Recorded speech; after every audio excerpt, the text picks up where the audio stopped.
Hello दोस्तों, मैं आमिर साहब विद पीडीए क्लासेस के साथ यहाँ हम आपके साथ कंटिन्यू एनसीईआरटी को लेकर के बात कर रहे हैं। और जो भी जितने भी आगामी परीक्षाएं उन सब में इम्पोर्टेंट होने वाली है सीरीज। और नेशनलिज्म इन यूरोप को लेकर के हम बात कर रहे हैं कि यूरोप में राष्ट्रवाद का उदय कैसे हुआ। इससे पहले हम नेशनलिज्म इन इंडिया पढ़ चुके हैं, तो उसी टॉपिक को हम आगे बढ़ाते हुए इसका थर्ड सेक्शन है। देखो, क्रांतियों का युग। ये जो टाइम था, किस किस प्रकार से पूरे जो रेवोल्यूशन का सिस्टम आ गया था, कि क्रांति का टाइम आ गया था, कि किस प्रकार से यहाँ पे एक पूरा एरा देखने को मिलेगा। कि जो एरा जो देखने को आपको मिलना है कि किस प्रकार से क्रांति का एक युग स्टार्ट हो गया, एक चीजें कैसे स्टार्ट हो गई, और इसी की बात करते हैं। देखो कैसे, जैसे जैसे रूढ़िवादी व्यवस्थाओं ने अपनी ताकत को, अब देखो इन्हीं चीजों के पीछे मैं बता दूं कि इससे पहले जो सिस्टम जो चल रहा था यूरोप में, या आप जो 9th की एनसीईआरटी पढ़ेंगे तो राजतंत्र मोनार्की का जो सिस्टम था, ये पूरा क्या था? रूढ़िवादी। रूढ़िवादी मतलब कि लोगों को राइट्स नहीं दिए जाएंगे। राइट्स किस प्रकार के नहीं होंगे? ठीक है, तो लोगों को राइट्स नहीं होंगे। जो प्रीमेटिव थिंकिंग वही रहने वाली है। राजतंत्र मतलब राजा ही सर्व रहेगा, यही क्या करेगा? यही कानून को बनाएगा। कानून बनाने का भी काम यही एक ही व्यक्ति करेगा। ठीक है, लॉ मेकिंग का काम। लॉ इम्प्लीमेंट मतलब कानून लागू करने का काम भी यही करने वाला है। लॉ इम्प्लीमेंट का काम यही क्या करने वाला है? कानून बनाने का काम, कानून लागू करने का काम, और यही क्या करेगा? कानून की जांच करना। मतलब लॉ है उसको इन्वेस्टिगेट करना। अब लोग यही नहीं चाहते थे, जो मोनार्की सिस्टम है इस सिस्टम के अगेंस्ट थे, और रूढ़िवादी सिस्टम को खत्म करके, मतलब कि फ्रांस में जो फ्रेंच रेवोल्यूशन हुआ, या वो अमेरिकन रेवोल्यूशन हो या रशिया रेवोल्यूशन, कोई भी सिस्टम हो, वो सारे एक मोनार्की मतलब मोनोपोली सिस्टम के अगेंस्ट ये सारे रेवोल्यूशन थे। होता क्या है, आपको यहाँ समझना क्या है कि ये जो सिस्टम पूरा जो चल रहा था फ्रेंच में, किस प्रकार से चीजें हुई, और यहाँ एक रोटी के टुकड़े के लिए कितना बड़ा रेवोल्यूशन खड़ा कर दिया। तो बास्तिल के फोर्ट को पूरा खत्म करके और बाद में पूरा कंट्रोल कर लिया, और वहां पे मोनार्की कॉन्स्टिट्यूशनल सिस्टम लाए। फिर कुछ टाइम बाद फिर वो मोनार्की सिस्टम को भी खत्म करके टोटल रिपब्लिक सिस्टम आया। लोगों को right to vote, right to speech, right to freedom, right to equality, ये सारे राइट्स उनको मिल गए। मिलने के बाद कुछ टाइम बैठे, फिर नेपोलियन आया। नेपोलियन कुछ टाइम तक रहा, और रहने के बाद 1815 में उसका भी सारा सिस्टम खत्म। 1815 में अब फिर से जो सिस्टम आया, लोग फिर से यहाँ इमर्ज होकर के आए, और इमर्ज होकर के आकर के जो मतलब वंश थे, जो राजा थे, वो फिर से चाहते थे कि हर एक जगह पे फिर से वही रूढ़िवादी सिस्टम आया जाए, आना चाहिए। तो फिर से वही चीजें पढ़ेंगे कि किस प्रकार से चीजें थी, कि जैसे जैसे रूढ़िवादी व्यवस्था ने अपनी ताकत को मजबूत बनाने की कोशिश की, तो यूरोप के अन्य क्षेत्र में उदारवाद और राष्ट्रवाद, तो क्या लिबरल और नेशनलिज्म को जोड़ दे करके देखा जाने लगा। इटली और जर्मनी के राज, ये मोस्ट इंपोर्टेंट है, समझो।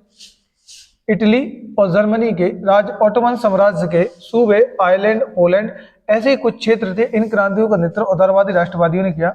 जो ये क्रांतियां की जा रही थी, इनका सब लीडरशिप कौन कर रहे थे? लिबरल और नेशनलिस्ट लोग, शिक्षित लोग, मध्यम वर्गीय लोग, मतलब कि मिडिल क्लास के लोग, जिसमें प्रोफेसर थे, स्कूली अध्यापक थे, क्लर्क थे, और वाणिज्य व्यापार। वाणिज्य व्यापार मतलब बिजनेस क्लास के लोग। ये मध्यम वर्ग के लोग सारे के सारे इसमें क्या थे? शामिल थे। प्रथम विद्रोह में फ्रांस में 1830 में ये हुआ। तो फर्स्ट मूवमेंट था जो 1830 में हुआ था, जिसमें बूर्बो राजा, अब देखो ये पढ़ चुके थे हम पहले कि बूर्बो वंश का शासन था किस पर? फ्रांस में। और यहाँ पे जो राजा था जो फ्रेंच के रेवोल्यूशन में, वो कौन था? लुई 16। कौन था? लुई 16 था। और लुई 16 यहाँ पे फ्रेंच के रेवोल्यूशन में किंग था। होता क्या, फिर से ये चाहते थे कि 1815 की, जब 1815 में रूढ़ी ये चीजें खत्म हो गई, मोनार्क मतलब कि आपका नेपोलियन का सिस्टम खत्म हो गया, जो नेपोलियन सिविल संहिता थी उसको खत्म कर दिया, नेपोलियन का रूल खत्म हो गया, तो यहाँ पे रूल आता है रूढ़िवादी प्रतिक्रिया। तो रूढ़िवादी प्रतिक्रियाओं के दौरान सत्ता से बहाल किया गया था, और अब उदारवादी क्रांतिकारियों ने उखाड़ फेंका। उनकी जगह एक संवैधानिक राजतंत्र। जब ये सारी चीजें खत्म की, तो इस जगह क्या आया था? एक कॉन्स्टिट्यूशनल, वही अभी मैंने समझाया था कि किस प्रकार से कॉन्स्टिट्यूशनल मोनार्की सिस्टम आया, और कॉन्स्टिट्यूशनल मोनार्की सिस्टम यहाँ स्थापित किया गया। और बाद में इसके अध्यक्ष जो बने, कौन बने? अध्यक्ष लुई फिलिप थे। फिर एक नाम आता है मैटरनिक का। तो देखो एक नाम है मैटरनिक। तो मैटरनिक ने एक बार फिर यह टिप्पणी की हुआ है, जब फ्रांस छींकता है तो बाकी यूरोप को सर्दी जुकाम हो जाता है। मोस्ट इंपोर्टेंट ये पॉइंट याद रखना। ये किसने कहा था? मैटरनिक ने कहा था कि जब फ्रांस छींकता है तो क्या होता है, पूरे यूरोप को क्या हो जाता है, सर्दी जुकाम हो जाता है। जुलाई क्रांति से ब्रसेल्स में विद्रोह भड़क गया। तो क्या हुआ, ये देखते जाओ यहाँ पे। तो जुलाई क्रांति में ब्रुसेल्स में भी विद्रोह भड़क गया। जो जुलाई की क्रांति जो चल रही थी, विद्रोह क्या हो गया, भड़क उठा। तो ब्रुसेल्स में ये भड़क विद्रोह उठा। फलस्वरूप यूनाइटेड किंगडम ऑफ नीदरलैंड इससे अलग हो गया। तो ये देखते हैं कि किस प्रकार से ये चीजें चल रही थी। धीरे धीरे पोलैंड में जो छोटे छोटे क्षेत्र थे, सब जगह मूवमेंट होने लगे थे। और इसमें कुछ लोग ये भी थे कि ये मोनार्किक सिस्टम के अगेंस्ट थे, लेकिन फिर भी यहाँ पे जब पब्लिक और जनता ये चाहती थी, तो फिर से देखो जो फ्रेंच में जो चीजें हुई थी, फिर से वही चीजें होने लगी। मतलब कि मोनार्की कॉन्स्टिट्यूशनल सिस्टम, जिसके अभी लुई फिलिप बने, कौन बने, इसके चेयरमैन बने। इससे पहले वही देखे थे हमने लुई 16 की स्टोरी, कि वो खत्म होने के बाद फिर नेपोलियन आए, उनकी स्टोरी खत्म होने के बाद फिर से वो सिस्टम आने लगा। वही बात है ना, जो चीजें खत्म हुई फिर से वही आएगी, वो चीज खत्म हुई फिर से, मतलब एक सर्किल जो चलता रहता है ना, एक पूरा एक साइकिल। तो पूरा एक जो साइकिल का जो चल रहा है ना सिस्टम, पूरा एक सर्किल। तो वही सारी चीजें यहाँ पे चल रही है। कभी कोई चीज खत्म थोड़ी होती है, वो सारी चीजें फिर से रिपीट अगेन, हर चीज वही बार बार आना, वही सब चीजें हो रही है। तो यहीं पे ये सारे सिस्टम है। एक घटना जिसने पूरे यूरोप को शिक्षित अभिजात वर्ग में राष्ट्रीय भावना का संचार, एक घटना जिसने पूरे यूरोप में शिक्षित अभिजात वर्ग में राष्ट्रीय भावना का संचार किया, यूनान का स्वतंत्रता संग्राम। और वो क्या था, यूनान का स्वतंत्रता संग्राम। 15वीं सदी से यूनान ऑटोमन साम्राज्य का हिस्सा था। जो 15th सेंचुरी थी, वो ऑटोमन साम्राज्य का क्या था, हिस्सा था। यूरोप में क्रांतिकारी राष्ट्रवाद की प्रगति से यूनानियों को आजादी के लिए संघर्ष 1821 में आरंभ हो गया था। यूनान में राष्ट्रवादियों को निर्वासन में रह रहे यूनानियों के साथ पश्चिमी यूरोप के अनेक लोग भी समर्थन मिला था।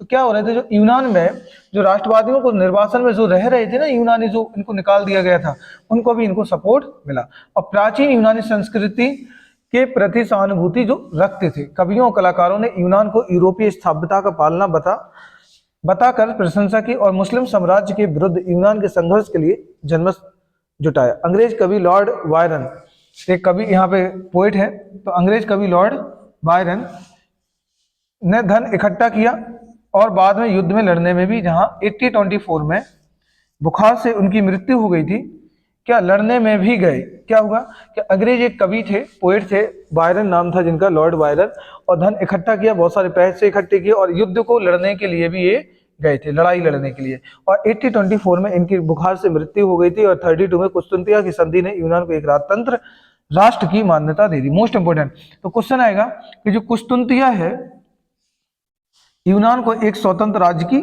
मान्यता दी। तो एक क्वेश्चन आएगा कि किस ट्रीटी के तहत यूनान को, जो ग्रीस है जिसका नाम है, तो यूनान को एक स्वतंत्र राष्ट्र की मान्यता दी, मतलब कि एक स्वतंत्र राष्ट्र की क्या दे दी, मान्यता दे दी। तो यहाँ पे यही देखना है कि किस प्रकार से एक स्वतंत्र राष्ट्र की मान्यता दे दी। तो किसके द्वारा दी, कुस्तुनतिया संधि के द्वारा। तो कुस्तुनतिया संधि के द्वारा एक मान्यता इनको मिल गई थी।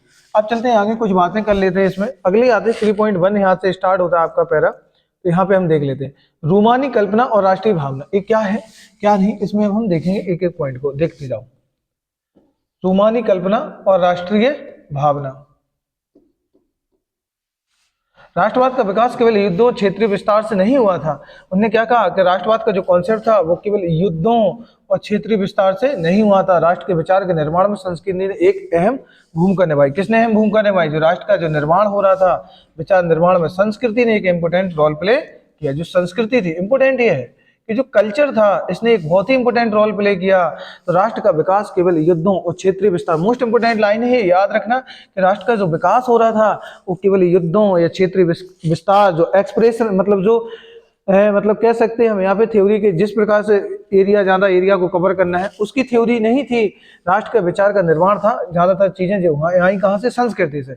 उसने एक इंपोर्टेंट रोल प्ले किया, जिसमें कला, काव्य, तो कला, काव्य, कहानियां, किस्सों और संगीत, कला, काव्य, कहानियां और किस्सों और संगीत राष्ट्रवादी भावनाओं को गढ़ने और व्यक्त करने में सहयोग दिया। ठीक है, तो ये सारी चीजें तो हम इसमें समझ रहे हैं ना कि ये चीजें कैसे आई, कि नेशनल फीलिंग कहाँ से आने लगी।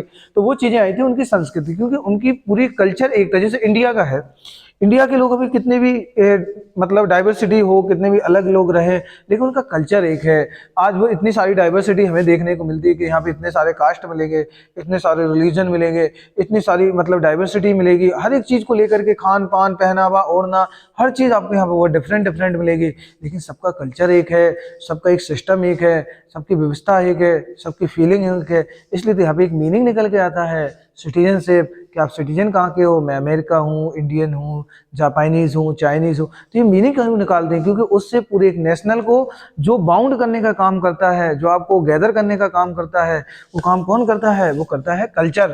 तो इसमें जिसमें कला था, काव्य था, कहानियां, किस्से थे, संगीत राष्ट्रवादी भावनाओं को गढ़ने और व्यक्त करने में सहयोग दिया।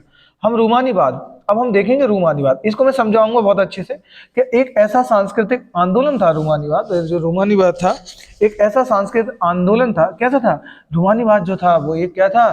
सांस्कृतिक आंदोलन था। एक खास तरह की राष्ट्रीय भावना का विकास करना चाहता था। आमतौर पर रूमानी कलाकारों और कवियों ने तर्क वितर्क किया। तो इंपोर्टेंट तो ये हो जाएगा, पहले तो क्वेश्चन नहीं आएगा, मैं अभी क्लियर कर रहा हूँ। देखो एक इमेज है, इसके बारे में भी मैं क्लियर करूंगा अभी, एक सेकंड।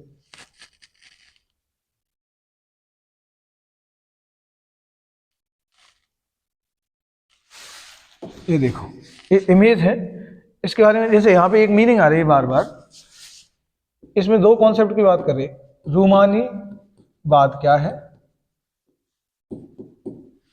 ठीक है।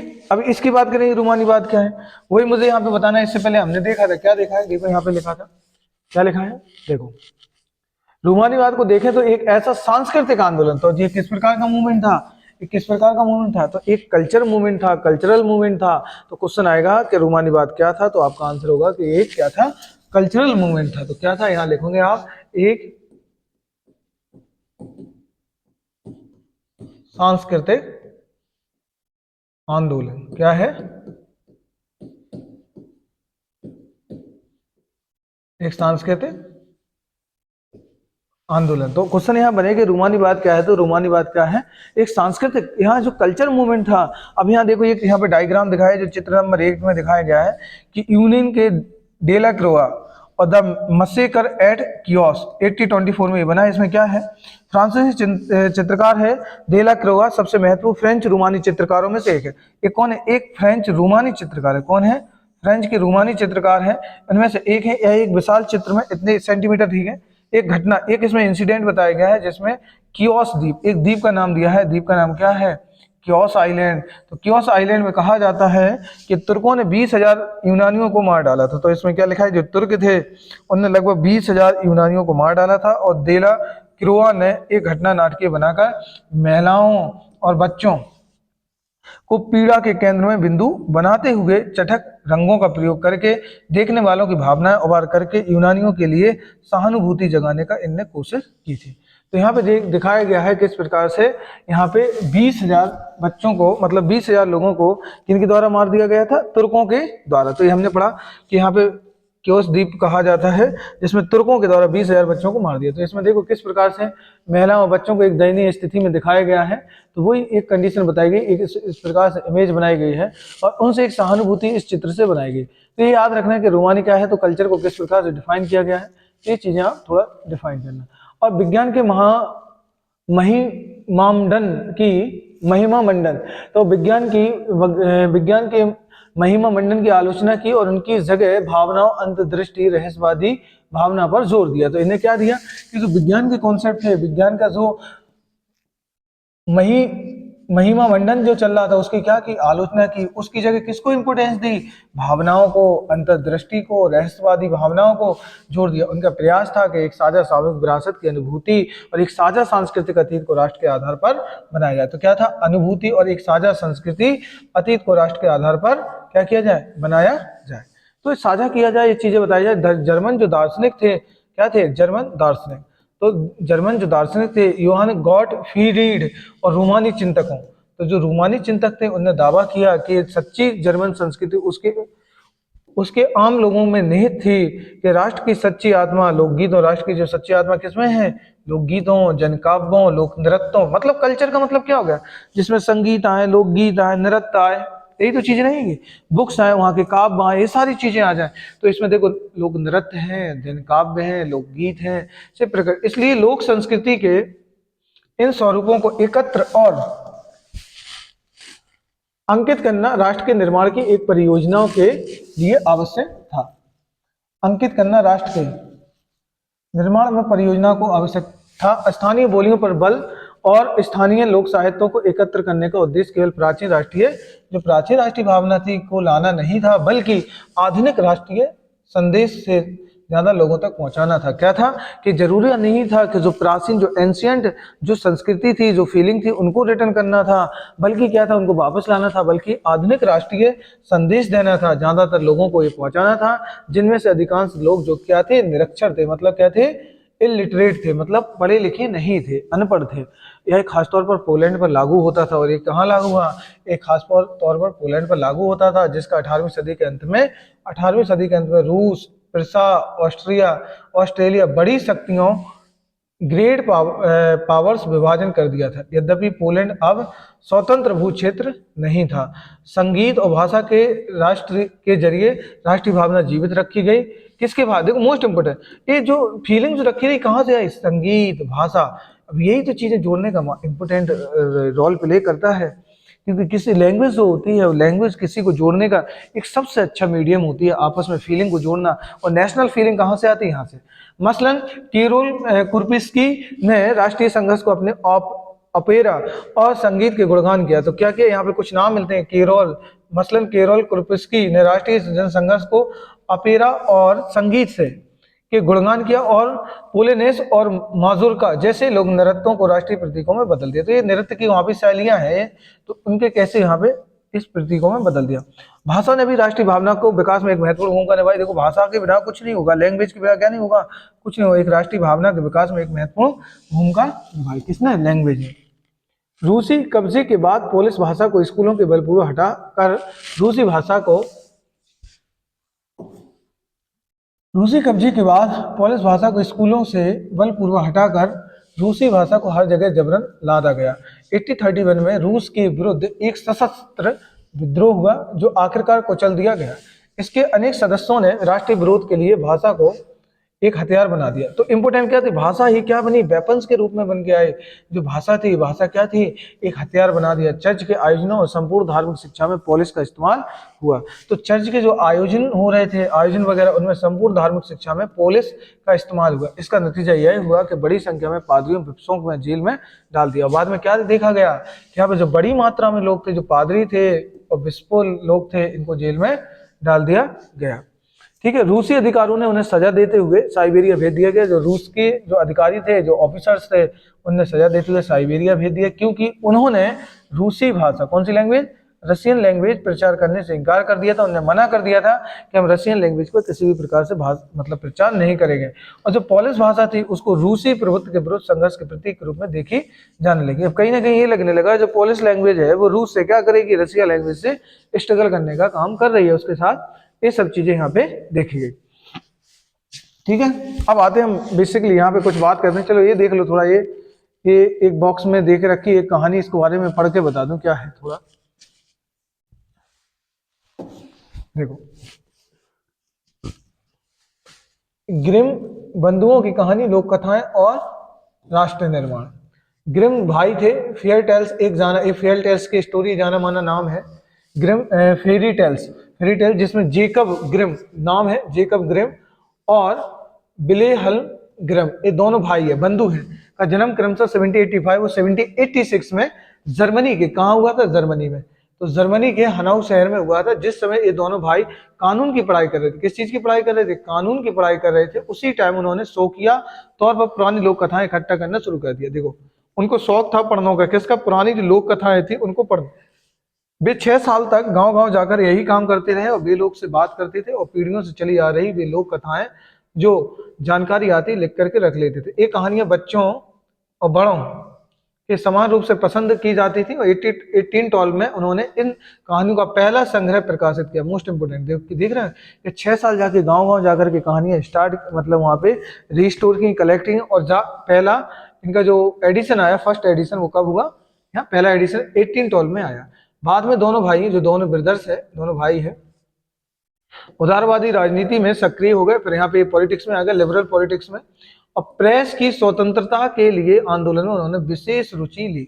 इसी बीच उन्होंने 33 खंड में जर्मन भाषा के शब्दकोश का भी प्रकाशन किया। देखो, ये जो ग्रिम जो ब्रदर है, इनने आगे जाके मतलब एक डिक्शनरी बनाई। किसकी डिक्शनरी बनाई? 33 खंड, मतलब 33 पार्ट की, 33 लेसन है चैप्टर की, एक वहाँ की जर्मनी लैंग्वेज की डिक्शनरी का यहाँ बनाया। ग्रिम भाई थे, जो ग्रिम बंधु फ्रांस के वर्चस्व जर्मन संस्कृति के लिए खतरा मानते थे। उन्होंने जो कहा, जो वर्चस्व का जो कॉन्सेप्ट चल रहा है ना, इसके लिए क्या है? जर्मनी संस्कृति के लिए खतरा है। उन्होंने कहा, विश्वास था, उन्होंने लोक कथाएं इकट्ठी की और विशुद्ध और सच्ची जर्मन भावना की अभिव्यक्ति है। और उन्होंने कहा कि जो एक विशुद्ध और सच्ची जर्मन भावना की एक अभिव्यक्ति है, लोक कथाएं इकट्ठी करने और जर्मन भाषा को विकसित करने के अपने प्रयासों को फ्रांसीसी प्रभुत्व को विरोध और एक जर्मन राष्ट्रीय पहचान गढ़ने की व्यापक योजना का हिस्सा बन सके। तो ये सब चीजें देखिए ग्रिम ब्रदर की वो कहानी कि किस प्रकार से वो गांव-गांव जाकर, इससे एक आइडिया ये लगा सकते हो कि यहाँ पे लोक कथाएं जो थी, यहाँ पे जो स्टोरियाँ थी, यहाँ पे जो काव्य थे, जो ड्रामा थे, लैंग्वेज थी, कल्चर था इनका, इनके ट्रेडिशन थे, इन सब ने आज जो नेशनलिज्म की जो फीलिंग है यूरोप में, उसको किस प्रकार से लाए। ठीक है, ये आप क्लियर हो गया होगा। अब आते हैं भूख, कठिनाइयां और विद्रोह। अब देखो, लोगों को विद्रोह भी करना है, लोगों को मूवमेंट में पार्टिसिपेट भी करना है, तो क्या करेंगे? देखो, तो अब खाने के लिए कुछ है तो नहीं, तो भूख भी लगना है, कठिनाइयां तो बहुत सारी आएंगी, और यहाँ पे जन विद्रोह भी होना है। जन विद्रोह मतलब मास रिवोल्ट, मास रेवोल्यूशन बोल रहा हूँ, लेकिन मास रिवोल्ट आएगा। तो 1830 का दशक यूरोप में भारी कठिनाइयां लेकर आया। जो 1830 का, देखो 1830 में ये सारी जो पीरियड चल रहा है ना, इससे पहले मैं बताया कि 1815 की डेट आप एकदम रट लो इसको, क्योंकि इसी टाइम पूरे यूरोप में जो सिस्टम आया, जैसे कि नेपोलियन का जो चैप्टर था वो क्लोज हो गया। ठीक है, फिर से नेपोलियन जाने के बाद एक चैप्टर इसका क्लोज, फिर से किस चीज की बात होने लगी? राजतंत्र की। किसकी बात होने लगी? कि राजतंत्र फिर से स्टार्ट किया जाए। और किस चीज की बात होने लगी? रूढ़िवादी सिस्टम। तो रूढ़िवादी सिस्टम की बात होने लगी। तो रूढ़िवादी सिस्टम की बात है कि जो पहले सिस्टम चल रहा था वही सिस्टम रहने दिया जाए। तो इन सब चीजों की बातें होने लगी। तो 1830 का जो दशक था, डेकेड था, वो कठिनाइयों से लेकर आया। 19वीं सदी के प्रथम भाग में पूरे यूरोप में जनसंख्या में जबरदस्ती वृद्धि हुई। तो यूरोप में ये मोस्ट इंपोर्टेंट। तो 1830 के पीरियड में क्या होगा? यहाँ पे पॉपुलेशन बहुत बड़ी मात्रा में बढ़ी। ये इंपॉर्टेंट है, क्योंकि अभी देखना कि अभी ऊपर से उतनी लिमिटेड पॉपुलेशन है, ऊपर से मतलब कह सकते हो कि जो एम्प्लॉयमेंट के है चीज, जो पैसा है, जैसे डिवाइडे का जो लेबर का चार्ज था वो 500 रुपए है, मतलब उसकी जो मतलब कि बेस है वन डे का, वो 500 रुपए। अब उसके मेंबर पहले 4 थे तो 4 का चल जाता था, लेकिन अब मेंबर 6 हो गए, तब उनका घर का खान पान कैसे चलेगा? तो यहाँ ये प्रॉब्लम देखने को मिलेगी। तो ज्यादातर देशों में क्या हुआ? ज्यादातर देशों में नौकरी ढूंढने वालों की तादाद उपलब्ध ये हो गई। तो ज्यादा जब पॉपुलेशन बढ़ी तो नौकरी ढूंढने वालों की तादाद उपलब्ध रोजगार से अधिक थी। वही बात हो गई कि ज्यादा जितनी नौकरी नहीं थी उतने लोग नौकरी करने वाले थे, एम्प्लॉयमेंट की समस्या हो गई। जैसे अभी इंडिया में यही तो चल रहा है एम्प्लॉयमेंट का, क्योंकि पॉपुलेशन बढ़ती जा रही है, और पॉपुलेशन बढ़ती जा रही है और यहाँ पे उतना एम्प्लॉयमेंट है नहीं इंडिया में, तो प्रॉब्लम तो आने वाली है ना, सिंपल सी बात है। तो यहाँ पे यही होगा कि पॉपुलेशन ज्यादा बढ़ती चलेगी, अतिरिक्त आबादी शहर, जो ज्यादातर आबादी थी शहर जाकर के भीड़ से भरी गरीब बस्तियों में रहने लगी। अब यहां से आएंगी आपकी गरीब बस्तियां, सॉरी, यहां से आपका स्टार्ट होगा शहरों में गरीब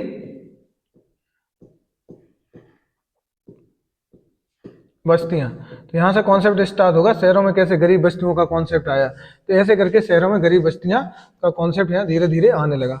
नगरों के लघु उत्पादकों और अक्सर इंग्लैंड से आयातित मशीन से बने सस्ते कपड़े। तो यहाँ क्या होता है, जो लघु उत्पादक थे छोटे छोटे, और ये चीजें इंग्लैंड से आ रही थी, ज्यादातर मशीन से बने कपड़े कड़ी प्रतिस्पर्धा का सामना करना पड़ रहा था।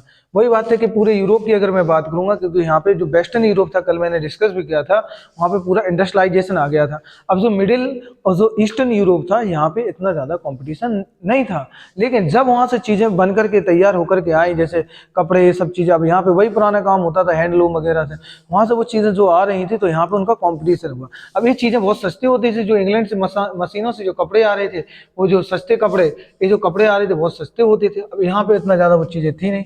तो इंग्लैंड में औद्योगिकरण का स्तर वही है, इंग्लैंड में क्या आया कि वही इंडस्ट्रियलाइजेशन स्तर महाद्वीप से ऊंचा था। महाद्वीप को यह प्रतिस्पर्धा कपड़ा उद्योग में ज्यादा झेलनी पड़ी। यही कारण हो गया कि पूरे सिस्टम में सबसे ज्यादा कंपटीशन किसमें करना पड़ा? कपड़ा इंडस्ट्री में। तो जो क्लॉथ इंडस्ट्री थी उसमें ज्यादा, क्योंकि उनका उत्पादन मुख्यतः घरों और छोटे कारखानों में होता था। उनका जो उत्पादन होता था कहाँ होता था? घरों और छोटे कारखानों में होता था, और केवल आंशिक रूप से मशीनीकृत यूरोप के उन इलाकों में जहां कुलीन वर्ग रहते थे, जो क्षेत्र था जिसमें पैसे वाले लोग अभी भी सस्ते सत्ता में थे, अभी भी सत्ता में थे। क्या थे? अभी भी वो कैसे थे? अभी भी पावर में थे। जो कुलीन वर्ग थे वो अभी भी पावर में थे।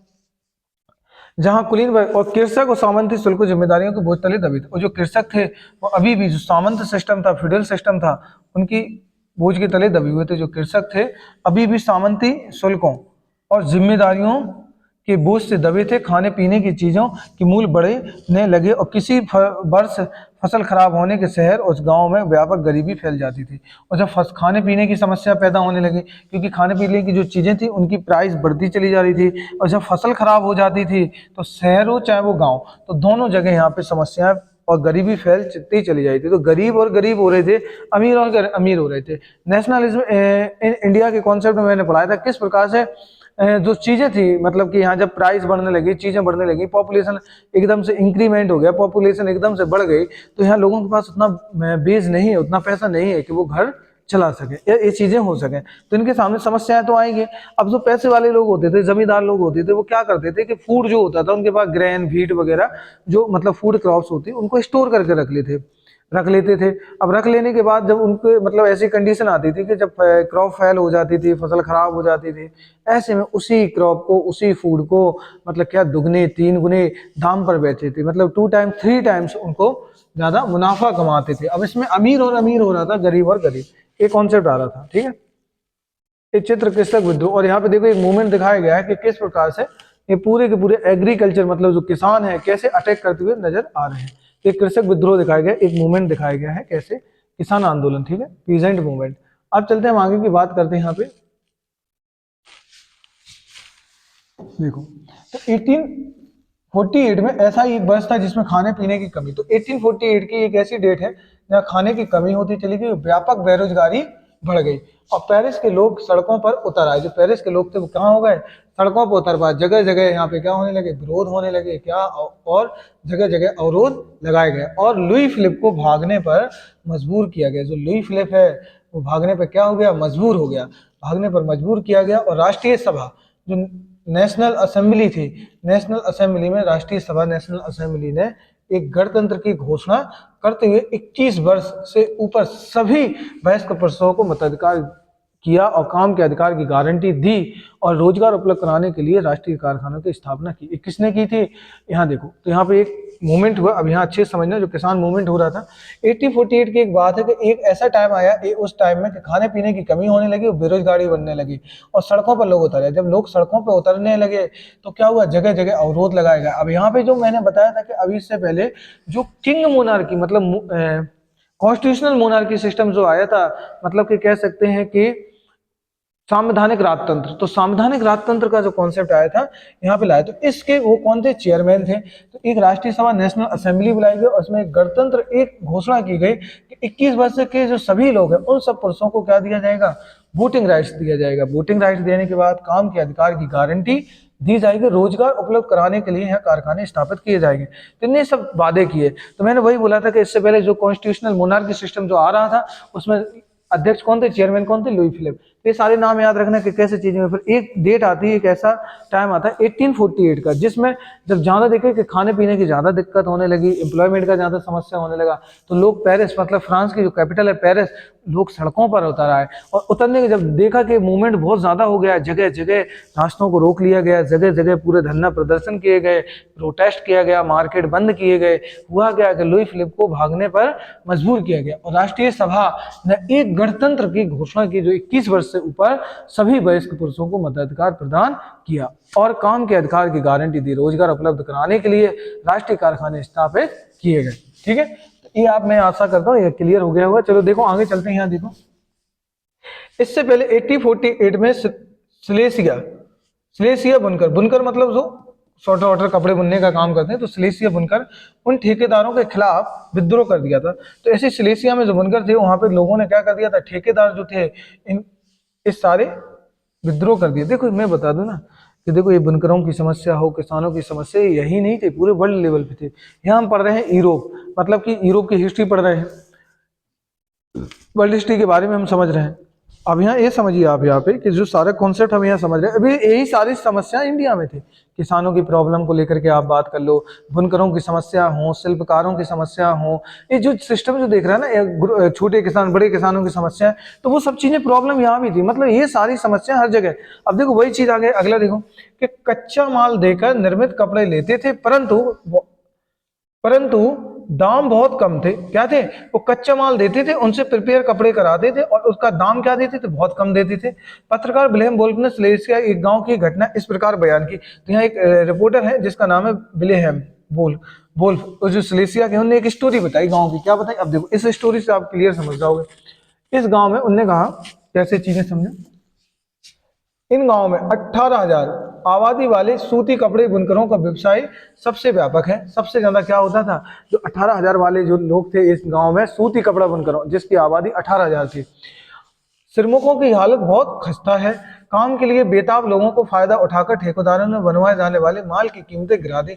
जितने यहाँ लोग थे काम के लिए बेताब थे और फायदा उठाकर इनने, क्योंकि वहाँ मतलब पॉपुलेशन बढ़ रही थी अभी, मतलब उनको एम्प्लॉयमेंट भी चाहिए था, पॉपुलेशन बढ़ती जा रही है, एम्प्लॉयमेंट की कमी भी है, तब उनको जो काम मिलेगा, जो दाम मिलेगा वो तो करेगा ही। पेट भरने के लिए कुछ ना कुछ तो करना ही पड़ेगा।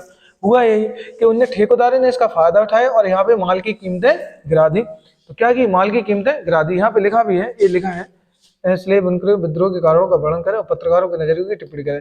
तो ये आप क्वेश्चन यहाँ पे, प्रश्न आपका प्रिपेयर होता है, एक क्वेश्चन आप आराम से लिख सकते हो। तो ऐसे एनसीईआरटी में सारे क्वेश्चन यहाँ से बन जाते हैं। अब बात आती है 4 जून। 4 जून दोपहर 2 बजे बुनकरों की एक भीड़ अपने घरों से निकली। अब यहाँ पे एक मूवमेंट स्टार्ट होगा। अभी देखा किसान का मूवमेंट हो रहा था, देखो इस वाले पैरा में क्या पढ़ेंगे? ये पढ़े रहे हैं बुनकरों का मूवमेंट, ठीक है, बुनकरों का मूवमेंट, ठीक है। तो बुनकरों के मूवमेंट को पढ़ रहे हैं और यहाँ पे बात कर रहे हैं कि 4 जून की बात है। तो 4 तारीख की बात है, 2 बजे बुनकरों ने एक भीड़ अपने घरों से निकली और 2 कतारों में, कितनी कतारों में? 2 कतारों में चलते हुए ठेकेदारों की कोठी पहुंची। वे ज्यादा मजदूरी की मांग कर रहे थे। क्या कर रहे थे? उनका क्या था कि एक पहुंची और वे किसकी मांग कर रहे थे? कोठी पहुंची और वे ज्यादा मजदूरी की मांग कर रहे थे। उनके साथ कभी घृणा का व्यवहार किया गया तो कभी धमकियां दी गई। उनको क्या किया गया? कभी उनके साथ घृणा का व्यवहार किया गया तो कभी उनको क्या दी गई? कभी उनको धमकियां दी गई। इसके बाद यह भीड़ घर में जबरदस्ती घुस गई। क्या हुआ कि इसके बाद ये भीड़ घर में घुसती चली गई और चमचमाती खिड़कियां, फर्नीचर, चीनी मिट्टी की बनी नफीस चीजें तोड़ दी। नफीस मतलब महंगी चीजें तोड़ दी। और एक अन्य गुट ने भंडार गृह में घुसकर कपड़े के भंडार को लूट कर उसे तार तार कर दिया। क्योंकि सबसे ज्यादा इनका गुस्सा किसके लेकर के था? कपड़ों को लेकर। अब यही तो भारत में हुआ जब 1905 में बंगाल का बंटवारा हुआ तो विदेशी कपड़ों का बहिष्कार किया गया। चाहे नॉन कॉपरेशन मूवमेंट हो, सिविल डिसोबीडियंस मूवमेंट हो, सबसे ज्यादा बहिष्कार किनका किया जा रहा था? कपड़ों का। क्योंकि कपड़ा क्या है? सबकी बेसिक नीड है। ऐसा कोई मौसम नहीं जहाँ कपड़े की नीड ना हो। सर्दी हो, गर्मी हो, बरसात हो, किसी भी सीजन में हर एक टाइम पे अलग अलग कपड़े की डिमांड रहती है।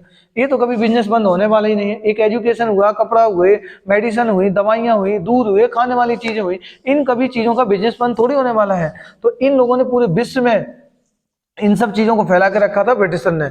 वही इंग्लैंड वाले कैसे यहाँ पे चीजें भेज रहे थे। तो सबसे पहले लोगों का गुस्सा था कपड़ों को लेकर के। लोग क्योंकि हाथों से बनाते थे कपड़ा, अब जब मशीन का कपड़ा आने लगा तो वो सस्ता होता है, हाथों से बनाया गया कपड़ा महंगा होता है, तो उससे यहाँ पे किसी प्रकार का कंपटीशन नहीं किया जा सकता। ठेकेदारों ने अपने परिवारों के साथ पड़ोस के गांव भाग गए। हालांकि व्यक्ति को उस गांव से शरण देने से इनकार कर दिया। जहाँ ये ठेकेदार थे, जो ये मतलब ये लोग थे, जहाँ गए वहां भी इनको मतलब शरण नहीं दी गई। 24 घंटे बाद सेना को बुलाकर उसकी मदद से लौटा। इसके बाद टकराव हुआ जिसमें 11 बुनकरों को गोली मार दी। तो एक स्टोरी थी कि अगर बुनकर मूवमेंट पूछे क्या था कि जो यहाँ पे हो रहा था, तो आप यहाँ बता देना किस प्रकार से उनको गोली मार दी गई। और एक किसान का मूवमेंट था। हमने एक किसान की बात की कि यहाँ कैसे किसान जमीन पर उतर आए थे और लोग, और ये औद्योगिकरण के भूख कैसे आई, कठिनाई और जन विद्रोह। तो ये भूख की कंडीशन बताई गई कि पॉपुलेशन बढ़ती चली जा रही थी। कठिनाइयां बताई कि किस प्रकार से वहां उनके सामने प्रॉब्लम क्या थी, प्रॉब्लम किस चीज को लेकर। तो इस वाले पैरा में हमने कितनी चीजें पढ़ी। तो इसमें देखो हम पढ़ रहे हैं कि एक तो हम किसान को पढ़ रहे हैं कि किसानों की समस्याएं क्या है, ठीक है, किसानों को देखेंगे इसमें, ठीक है। दूसरा इसमें देखेंगे किसान के बाद, दूसरा इसमें देखने वाले हैं छोटे व्यापारी, बड़े नहीं छोटे व्यापारी। तो छोटे व्यापारी देख रहे हैं, ये भी देख लेंगे। फिर यहाँ पे क्या आएगा? यहाँ आ गया मशीनी सिस्टम, मशीनी कृत व्यवस्था, तो मशीनीकृत व्यवस्था देखें कि मशीनीकृत व्यवस्था देख रहे हैं। फिर यहाँ पे क्या देखेंगे कि यहाँ पे किसान आए, छोटे व्यापारी, मशीनीकृत व्यवस्था आने लगी। फिर नीचे देखेंगे यहाँ पे समस्या किनकी चल रही है, बुनकरों की। ठीक है, क्या समस्या चल रही है, बुनकर। तो यहाँ बुनकर समस्या चल रही। तो ये सारी प्रॉब्लम यहाँ पे क्रिएट हो गई थी। तो आप ये समझ गए होंगे कि यहाँ पे कैसी चीजें हैं। ठीक है, अब चलते हैं हम आगे वाले उस पर। और जब ये आए तो फिर इसके बाद ये हो गया आपका बुनकर मूवमेंट। तो ये बता देना कि किसान मूवमेंट क्या था, बुनकर मूवमेंट क्या था। अब 3.3 में आते हैं 1848 में उदारवादियों की क्रांति। अब यहाँ पे देखो, वो थी किसानों की क्रांति, वो थी विचारों की लड़ाई। अब है उदारवादी, अब है किसकी बात, उदारवादियों की क्रांति।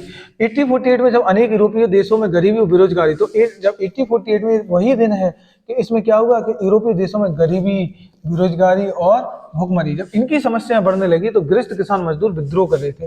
जिस समस्या से ग्रस्त थे किसान, वो विद्रोह कर रहे थे। तब उसके समांतर पढ़े लिखे मध्यम वर्गों की एक क्रांति हो रही थी। जो पढ़े लिखे लोग थे उनके सामने क्या हो रही थी, एक जो मिडिल क्लास के लोग थे, क्रांति हो रही थी। फरवरी 1848 की घटनाओं से राजा को गद्दी छोड़नी पड़ी। और जिस प्रकार से यहाँ कंडीशन चेंज हुई और उस समय मजबूरी में किंग को अपनी गद्दी छोड़ देनी पड़ी थी और एक गणतंत्र की घोषणा भी की गई। और यहाँ पे एक रिपब्लिक की घोषणा की गई जो सभी सार्वत्रिक मताधिकार पर आधारित है। जितने भी पुरुष थे सबको क्या दिया जाएगा, राइट टू वोट दिया जाएगा। मतलब क्या दिया जाएगा, राइट टू वोट। तो इसके लिए तो लड़ाई हमेशा हुई है राइट टू वोट के लिए।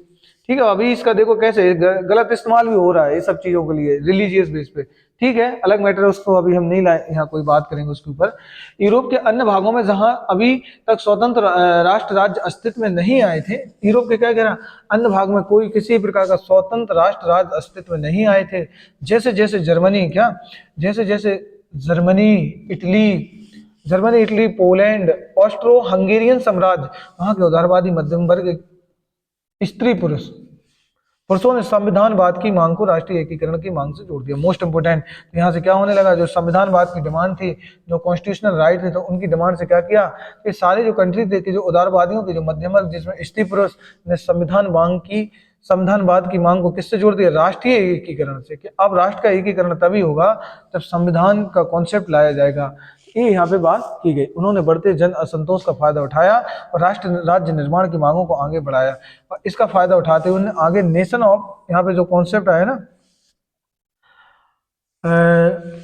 आगे उठाया, हाँ ये है एक राष्ट्र राज्य मतलब है नेशन ऑफ स्टेट। तो नेशन ऑफ स्टेट थ्योरी आई, ये राष्ट्र राज्य, संविधान, प्रेस की स्वतंत्रता और संगठन बनाने की आज़ादी जैसे संसदीय सिद्धांतों पर आधारित था। मोस्ट इंपोर्टेंट, जो राष्ट्र राज्य रहेगा, राष्ट्र राज्य का निर्माण का जो कॉन्सेप्ट रहेगा, क्या कहा, आगे बढ़ाया। और राष्ट्र राज्य, संविधान, प्रेस की स्वतंत्रता और संगठन बनाने की आज़ादी संसदीय सिद्धांतों पर क्या था, आधारित था। तो यहाँ पे ये बात कही गई। तो यहाँ पे ये बोला गया कि किस प्रकार से चीजें आगे बढ़ाई जाएंगी, किस प्रकार से चीज कहा जाएगा।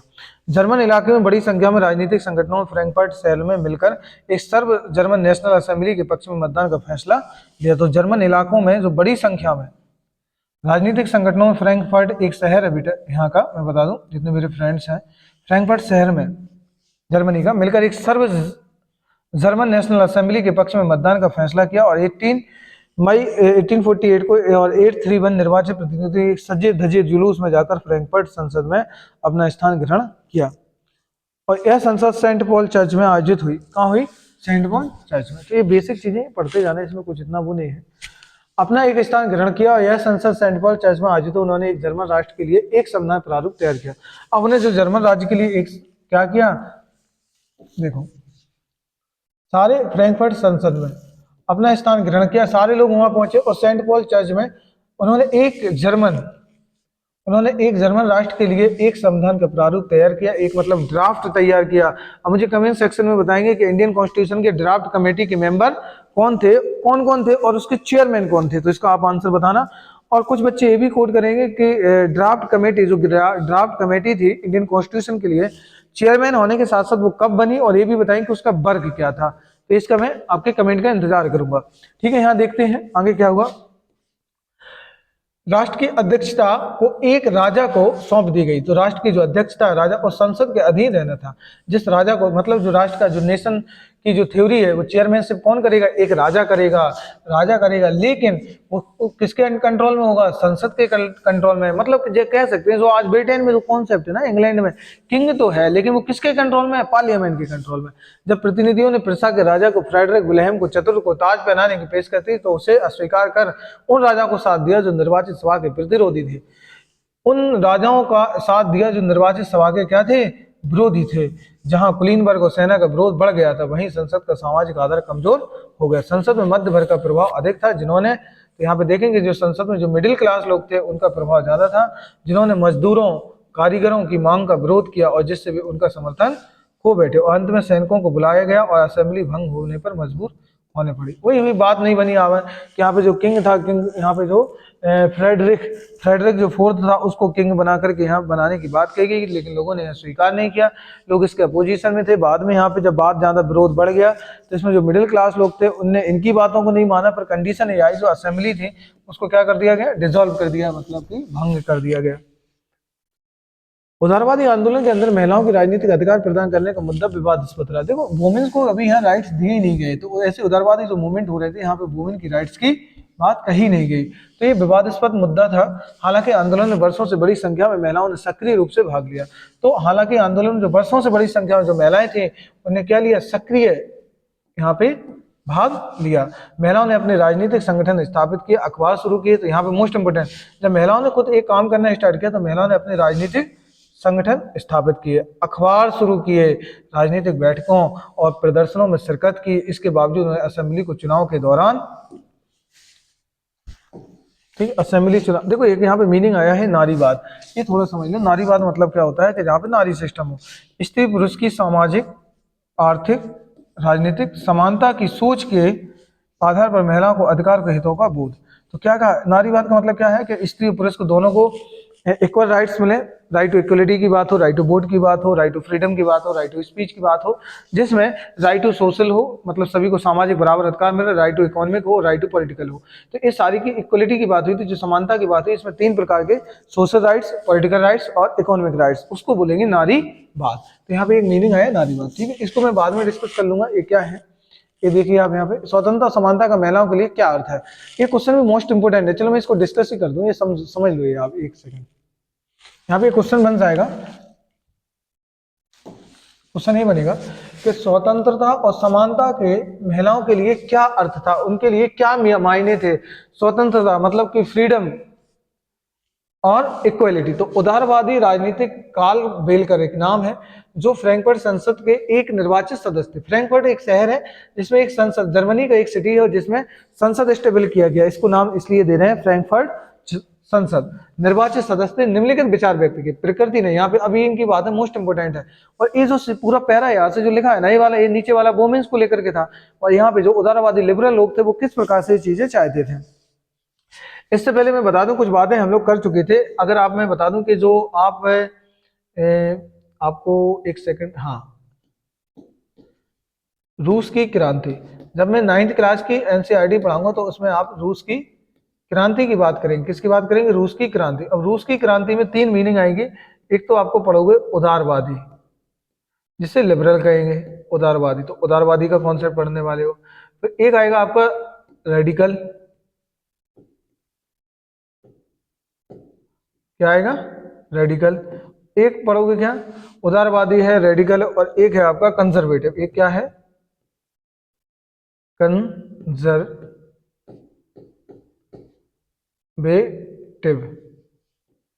ठीक है, उदारवादी, रेडिकल और कंजर्वेटिव। तो इसमें जो थिंकिंग की बात कर रहा है, यहाँ पे जो बात बोल रहा है वही बात हम देखेंगे कि क्या चीजें हैं क्या नहीं, तो उसकी हम सारी यहाँ पे बात करने वाले हैं। उदारवादी, इसमें जो उदारवादी का कॉन्सेप्ट था यहाँ पे देखते क्या, प्रकृति ने पुरुषों को और महिलाओं को अलग अलग कार्य करने के लिए निर्मित किया। तो इन्हें क्या कहा, नेचर ने जिस प्रकार से यहाँ पे अलग अलग कार्य करने के लिए बनाया है, ये बात सच है कि जैसे वुमेन को कुछ राइट्स अलग दिए हैं और मैन को अलग से राइट्स दिए हैं, ये नेचर ने ही इसको डिजाइन किया है, जिसमें पुरुषों के वर्ग अलग हैं और महिलाओं के वर्ग अलग है कुछ, ठीक है। पुरुषों को जो ज्यादा ताकतवर हैं, दोनों में से ज्यादा निर्भीक है और मुक्त है। ये बात सच है कि वुमेन्स इमोशनली ज्यादा हो जाती हैं और डर भी जाती है किसी चीज से जल्दी, लेकिन पुरुष उतने साहसी होते हैं और इमोशनली कम होते हो। ठीक है, उसके परिवार का रखवाला और भरण पोषण करने वाला बनाया है। वह कानून, उत्पादन और प्रतिरक्षा के क्षेत्र में सार्वजनिक कार्यों के लिए महिला जो कमजोर है, कमजोर यहाँ कहना मतलब मुझे सही नहीं लगा, वो ठीक है उस टाइम उन्होंने बोला था कि महिला ऐसे कमजोर नहीं है, ठीक है, वो इतना जो दर्द सहती जो चीजें हैं वो ये सब चीजें जो चलती है वो अलग बात है। निर्भर है, दब्बू है, ये स्टेटमेंट ठीक है, इनके स्टेटमेंट है तो थोड़ा देख लीजिए। अकॉर्डिंग टू किसके, कार्ल बेलकर के द्वारा। पुरुष की सुरक्षा की आवश्यकता होती है, उसका क्षेत्र घर, बच्चों की देखभाल और परिवार का पालन पोषण करना है। ठीक, ये सारी बातें किसमें कहीं, इसमें। चलो कुछ और देख लें क्या बोला। क्या हमें कोई और प्रमाण चाहिए कि इन भेदों के बाद लिंगों में भी बराबरी केवल परिवार के मेल मिलाप और गरिमा को खतरे में डाल देगी? क्या हमें और भी इसमें कुछ चीजें चाहिए क्या जिससे पता चले? तो क्या लिखा है, लुई ऑटो पीटर्स, तो यहाँ लिखा है लुई ऑटो एक राजनीतिक कार्यकर्ता थी, एक लेडीज है लुईजे ऑटो पीटर्स है, राजनीतिक कार्यकर्ता थी और जिसने महिलाओं की पत्रिका और तत्पश्चात एक नारीवादी जो कॉन्सेप्ट जो लाई थी, राजनीतिक संगठन की स्थापना की थी, नारीवादी,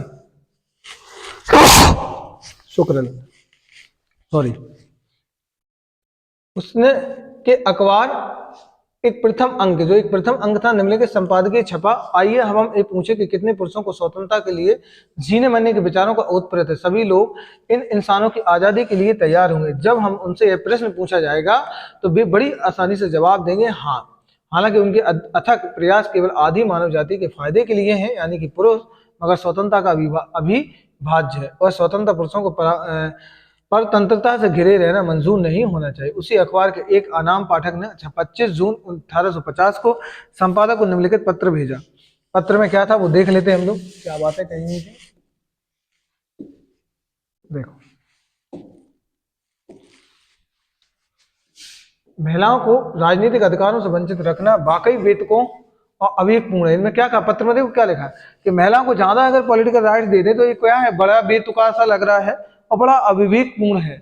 जबकि उन्हें संपत्ति का अधिकार है, जबकि उन्हें क्या संपत्ति का अधिकार है, वे इस्तेमाल तो करती हैं लेकिन उसकी जिम्मेदारियां भी उठाती हैं। हालांकि उन्हें लाभ, उसके लाभ नहीं मिलते। राइट टू प्रॉपर्टी तो है लेकिन उसका इस्तेमाल भी करते हैं लेकिन उसका प्रॉफिट नहीं होता। ये बात तो मैं मानता हूँ, ये बात सच है कि आज भी सोसाइटी में ऐसा है। उसके लिए पुरुषों को मिलते हैं, यह अन्याय क्यों है? क्या यह लज्जा की बात नहीं है कि सबसे मूर्ख मवेशी पालक को मत देने का अधिकार सिर्फ इसलिए है, सही बात है, क्योंकि वह एक पुरुष है? क्या इस विषय पे अगर उसे राइट टू वोट दिया गया है क्योंकि एक पुरुष है, ये तो कहीं ना कहीं गलत है। जबकि अत्यंत काबिल महिलाएं, जो महिलाएं इतनी काबिल हैं, उनको काफी संपत्ति का मालकिन होती हैं, इसी हक से वंचित रखा है जब भी राज्य के रखरखाव में इतना ज्यादा योगदान देती है। ये बात सच है कि वुमेन अगर ये सारी जो चीजें हैं, अगर जैसे कि एक राजा है, राजा की जो क्वीन है, जो किस प्रकार से चीजों को मेंटेन करती है, हर चीज व्यवस्था को देखती है, घरेलू कामों को हर चीज से लेकर, उसी प्रकार में कह रहे यहाँ नहीं, घर में जैसे हमारी माँ को देख लो, बड़ी बहनों को देख लो, किस प्रकार से घर को एक पूरा डिजाइन करना, चीजों को व्यवस्थित करके रखना। अगर सच में लेडीज ना हो तो मुझे नहीं लगता कि हमें अपना पैंट और शर्ट भी ढूंढ पाए, तो पैंट शर्ट भी ढूंढना मुश्किल पड़ जाएगा। जैसे हम नहीं कहते कोई चीज, हम अपनी माओ से पूछते हैं, अपनी अपनी मदर से कि मेरा ये पेंट कहाँ रखा है, मेरा ये मतलब सामान कहाँ रखा है, मेरा मोबाइल कहाँ, कोई भी एक ऐसी चीज जो हम पूछते रहते हैं। क्यों पूछते हैं? क्योंकि हमें नहीं है पता, व्यवस्था नहीं। आप खुद देखो कि वुमेन एक साथ कितने सारी वर्क कर सकते हैं, जिसे मल्टीपल कह सकते हैं, मल्टीपल एक साथ वर्क करते हैं। और हम लोग पुरुष जो होते हैं वो एक साथ इतने सारे वर्क नहीं कर सकते। आप देखो कि अगर मान लो मैं हूँ, मैंने अपनी माँ से पूछा कि अभी अम्मी ये बताओ कि मेरा एक सामान कहाँ रखा, मुझे भी बताइए। मान लो मेरे अब्बू ने पूछा कि ये बताओ कि ये चीज कहाँ रखी, तो अब्बू को भी जवाब देंगे। अगर मान लो मेरी सिस्टर ने भी कोई सामान पूछा, उसको भी बता रही हैं। किचन में भी काम कर रही हैं। अगर मेरे एक भाई ने और पूछा कि अम्मी मेरा सामान कहाँ रखा, उसको भी आंसर दे रही। मतलब किस प्रकार से मेंटेन है, कैसे माइंड पे कंट्रोलिंग है। अभी हमारे साथ एक चीज कर ली जाए और तुरंत दूसरा काम कह दिया जाए तो पहले हम कहेंगे ये तो कर ले, हम पूरा, हमें यही तो याद नहीं हो रहा, दूसरा कैसे करेंगे। तो ये समझ रहे हो ना इनकी कैपेसिटी। तो ये बेवकूफ है जो, अगर ऐसा मैं मानता हूँ कि अगर जो ऐसा कुछ बोल रहा है ना कि अब ये पूर्ण है, अब ये तो कहा, ठीक है, इन्होंने उस समय कहा, उस समय की कंडीशन, लेकिन आज की कंडीशन ऐसी नहीं है। ठीक है, ये आप समझ गए। ये पार्लियामेंट का एक दृश्य दिखाया गया सेंट पॉल की चर्च में, फ्रैंकफर्ट संसद, समकालीन रंगीन चित्र। दीर्घा में महिलाएं बैठी हैं, तो बाईं तरफ इसमें दीर्घा में कौन बैठी है? वुमेन्स बैठी है। बाईं तरफ मतलब ये वाले पार्ट में। ठीक है, अब चलते हैं कुछ और इसका है। हाँ, थोड़ा सा बच्चा है, इसको मैं खत्म कर दूं जल्दी से। देखो मताधिकार से वंचित रखा गया वुमेन को। द सेंट पॉल जो चर्च में फ्रैंकफर्ट संसद की सभा आयोजित की गई, तब महिलाओं को केवल प्रशिक्षकों की हैसियत से दर्शक दीर्घा में खड़े होने दिया गया, मतलब कि अंदर आने दिया। यही वही बड़ी बात है, क्योंकि अगर वही फ्रांस के आप वहां देखोगे ना, जो फ्रांस में मतलब नेशनल असेंबली हुई थी उस समय पे, जब मतलब फ्रेंच रेवोल्यूशन के टाइम पे वोटिंग वोटिंग राइट्स की बात चली थी, तो वुमेन को तो अंदर आने तक की परमिशन नहीं दी थी पार्लियामेंट में। यहाँ पे देखो पार्लियामेंट में आने की परमिशन दी लेकिन वोट नहीं मिले। हालांकि रूढ़िवादी ताकतों ने 1848 में उदारवादी आंदोलन को दबा पाने में कामयाब हुई, किंतु वो पुरानी व्यवस्था बहाल नहीं कर पाई। राजा को यह समझ में आना शुरू हो गया था कि उदारवादी राष्ट्रवादियों की क्रांतिकारी को रियायतों देकर के क्रांति और दमन चक्र के समाप्त कर दिया जा सकता है। और 1848 के बाद के वर्षों में मध्य और पूर्वी यूरोप, वही बात आई ना, निरंकुश राजशाही को उनके परिवर्तनों आरंभ किया जो पश्चिमी यूरोप में 1815 में पहले से हो चुके थे। इस प्रकार हैब्सबर्ग के अधिकार वाले क्षेत्रों और रूस में भूदासत्व, तो रसिया में जो कॉन्सेप्ट चल रहा था, क्या चल रहा था, भूदासत्व का कॉन्सेप्ट, और बंधुआ मजदूरी समाप्त कर दी गई। हैब्सबर्ग में शासकों ने हंगरी के लोगों को ज्यादा स्वायत्ता प्रदान की, हालांकि इससे निरंकुश मेघयारों के प्रभुत्व का रास्ता ही क्या हुआ, साफ हुआ। क्या हुआ, रास्ता ही क्या हुआ, साफ हुआ। ठीक, रास्ता ही साफ हुआ। ये सारी चीजें यहाँ बताई गई हैं। फिर देखो यहाँ पे एक विचारधारा ली गई। विचारधारा एक खास प्रकार की सामाजिक, विचारधारा का मतलब एक खास प्रकार की सामाजिक और राजनीतिक दृष्टि को इंगित करने वाले विचार होते हैं। फिर ये सब चीजें बातें हमने कर ली। ये रहा आपका ये सेक्शन कंप्लीट है। ठीक है, इसका नेक्स्ट सेक्शन आएगा जर्मनी और इटली का निर्माण। तो यहाँ पे जो स्टोरी अभी तक चल रही थी फ्रांस और यहाँ थोड़ी जर्मनी की बात हुई थी, अब यहाँ से स्पेशल बात हो जाएगी ना जर्मनी और का निर्माण और इटली। तो जर्मनी इटली पढ़ेंगे, यहाँ पे ये पूरा मैप देखेंगे क्या थी कंडीशन। ठीक है, ठीक है। फिर इसका राष्ट्र का दृश्य की कल्पना कि किस प्रकार से एक इमेज सोच करके रखे थे हम लोग, क्या हमारे दिमाग में चल रहा था, और ऐसे करके राष्ट्रवाद और साम्राज्यवाद, ये लास्ट वाला पैरा आ जाएगा, इसको पढ़ लेंगे हम लोग आराम से, और ये चैप्टर ऐसे करके आपका क्या हो जाएगा, फिनिश हो जाएगा। ठीक है,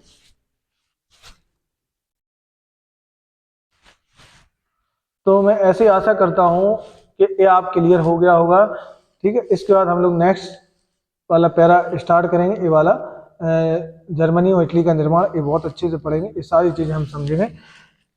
मैं ऐसी आशा करता हूँ ये आपको समझ में आया और ये चीज़ आप समझ गए होंगे। और जो भी आपको अगर डाउट होता है तो कमेंट सेक्शन आप ही के लिए है कि आप कमेंट करें, जो भी डाउट है आप डाउट को बिल्कुल मैं आपको आंसर दूंगा वहाँ पे, और जो भी मुझसे बनेगा। यहाँ मैं अभी आपको लाइन टू लाइन एनसीईआरटी बस पढ़ा रहा हूँ, डिस्कस कर रहा हूँ। बहुत जल्दी मैंने क्या कहा, इनके बाद आपके मतलब इसके ऊपर वन शॉट वीडियो आपको मिलेंगे। जैसे ये सीरीज खत्म होती है, सब्जेक्ट फिनिश होता है, और जिसमें आप एक साथ सारे मतलब एक ही वीडियो में पूरा कंप्लीट एक टॉपिक को देख सकते हैं, और जो बहुत आपको मतलब नोट्स के साथ होगा। इसमें जो सिलेक्टेड नोट्स होंगे, सिलेक्टेड पॉइंट होंगे, उनकी बात करेंगे, एक एक टॉपिक की बात करूँ। बस अभी आपको क्या करना है कि अभी लाइन बाय लाइन एनसीईआरटी को पढ़ना है। एक बार जब रीडिंग कर लेंगे, एक बार चीजें समझ में आ जाएंगी, पहले तो यही सारी चीजें क्लियर करा दूंगा। तो फिर मिलते हैं मुझे इसके नेक्स्ट पार्ट नेक्स्ट सेशन में, नेक्स्ट क्लास में। ओके, थैंक यू, जय हिंद।